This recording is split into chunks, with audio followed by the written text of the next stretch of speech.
تقوی کا حصول جو ہے اللہ تبارک و تعالی نے قرآن پاک میں بیان فرمایا وَأَقِمِ الصَّلَاةَ إِنَّ الصَّلَاةَ تَنْهَا عَنِ الْفَحْشَاءِ وَالْمُنْكَرِ وَلَذِكْرُ اللَّهِ اکبر، اور نماز قائم کر، بے شک نماز بے حیائی اور برائی سے بچاتی ہے۔ اور ہم نے مسلسل اس بات کو بیان کیا ہے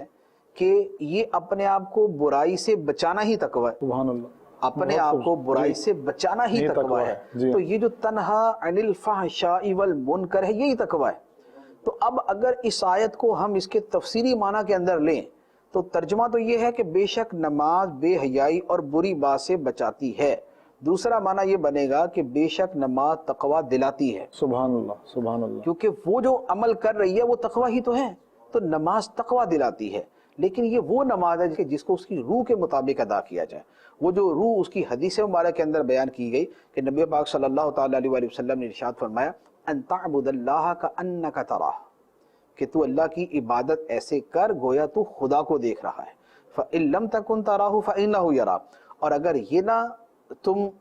کانسیپٹ اگر یہ نہ اپنے ذہن کے اندر بٹھا سکو تو یہ تو یقین کر لو کہ خدا تجھے دیکھ رہا ہے۔ سبحان اللہ۔ تو یہ جو مرتبہ احسان پر فائز ہو کر یا احسان کی صورت میں جو نماز ادا کی جائے گی وہ عمل کرے گی جو قرآن پاک کے اندر بیان فرمایا ان الصلاۃ تنہا عن الفحشاء والمنکر، بے شک نماز بے حیائی اور برے کام سے بچاتی ہے، بے شک نماز تمہیں